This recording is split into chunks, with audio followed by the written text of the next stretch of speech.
بسم اللہ الرحمن الرحیم. پاک Girijan higher secondary school Nankana صاحب کی کلاس سیکنڈ ایئر کے عزیز طلبہ و طالبات، السلام علیکم.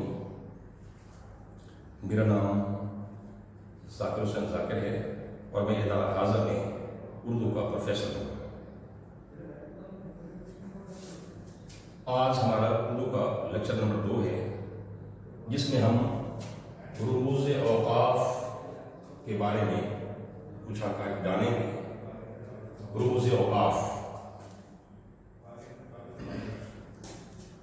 رموز لفظ رمز کی جمع ہے. رمز جس کے معنی ہے اشارہ یا علامت،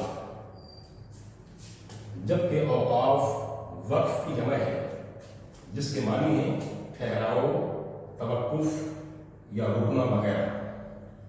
یعنی عبارت میں مفہوم کی وضاحت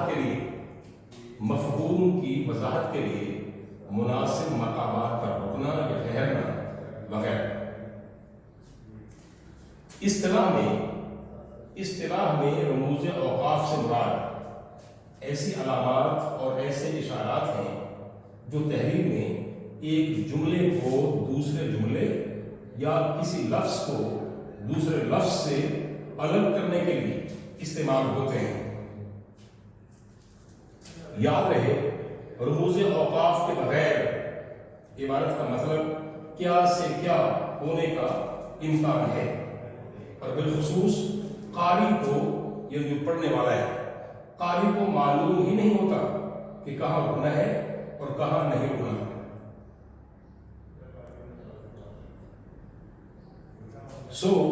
رموز اوقاف بہت اہمیت کے حامل ہیں. اردو میں مندرجہ ذیل رموز اوقاف استعمال ہوتے ہیں. نمبر 1، سکتہ. انگلش میں سے کوما کہتے ہیں، کوما. سکتہ کی علامت یہ ہے، یعنی الٹا واو ہے. یاد رہے، یہ علامت سب سے مختصر وقفے یا ٹھہراؤ کے استعمال کے لیے ہے. یعنی سب سے مختصر وقفے یا ٹھہراؤ کے وقت استعمال ہوتی ہے. یہ علامت مختلف اسماء یعنی نام وغیرہ، ناؤنس یا مترادفات کے درمیان لگائی جاتی ہے. مثالیں ہیں اس کی. پہلی مثال علی، یہ علامت ہے سکتہ. علی علامت. شعیب اور خلیل گہرے دوست ہیں. دوسری مثال ہے شہید کربلا، کوما ہے یا سکتہ ہے. حضرت امام حسین علیہ السلام صبر کا پیکر تھے. نمبر 3، پنجاب علامت. سندھ علامت. سرحد اور بلوچستان پاکستان کے صوبے ہیں. میرا خیال ہے کہ جو بات ہے وہ کلیئر ہو رہی ہے، آپ پر سمجھ گئے ہوں گے کہ سکتہ کیا ہے اور کہاں کہاں استعمال ہوتا ہے اور اس کی علامت کیسی ہے. اس کے بعد ہے دوسرا نمبر پر وقفہ. اسے سیمی کولن کہتے ہیں، سیمی کولن. وقفہ کی علامت یہ ہے، یعنی سکتہ کے نیچے نقطہ ہے. یاد رہے، جب سکتے سے زیادہ ٹھہراؤ کی ضرورت ہو تو وقفے کی علامت استعمال کی جاتی ہے. سکتے سے زیادہ ٹھہراؤ کی ضرورت کے وقت یہ علامت استعمال کی جاتی ہے. اس کے ساتھ ساتھ طویل جملوں کے اجزاء، اس کے جو پارٹس ہیں، طویل جملوں کے اجزاء کے درمیان رابطہ قائم رکھنے کے لیے یہ علامت استعمال ہوتی ہے.